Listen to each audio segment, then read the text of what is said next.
Chapter 6. God is good. He always makes me see His light at the end of the tunnel. I heard "Focus on Jesus" as I was visiting a friend's church in Silver Spring. I was invited to hear Pastor from Hungry Gen.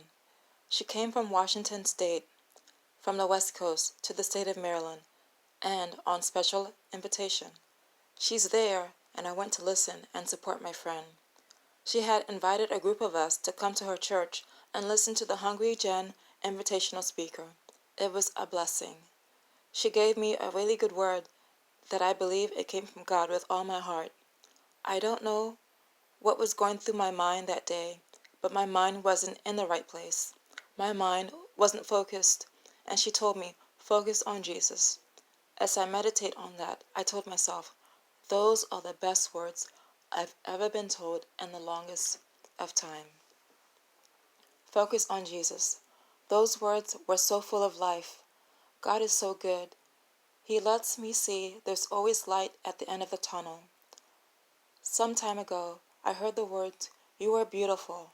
And I said back to the voice, "You are beautiful." I also heard, "You are beautiful because you are made in the image of God." That made me smile so much more. Is it not a beautiful thing to hear that you are beautiful because you are made in God's image? To have someone call you beautiful because you are made in the image of God is a beautiful thing.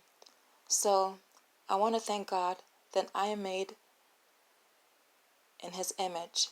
A quote I would like to also speak about is, "I will bloom and I will blossom." These words were mentioned by somebody I follow on social media.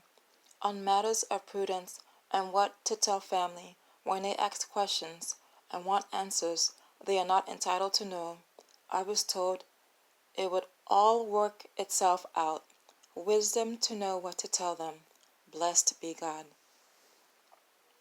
There's been times in my life when I told people close to me things in my life, but the word of knowledge given to me was to use wisdom and ask God to tell people what I should tell them. Oftentimes, God has told me to learn to confide in Him in all things, because a lot of times people can't always take in what I tell them, because they will end up thinking negatively. I'd prefer for them to meditate and think about positive things, good things. When good things happen, the atmosphere changes. I don't want to affect another person negatively. I know whatever is good, whatever is holy, whatever is pure, whatever has a good name, if it's anything worthy of praise, to meditate on these things.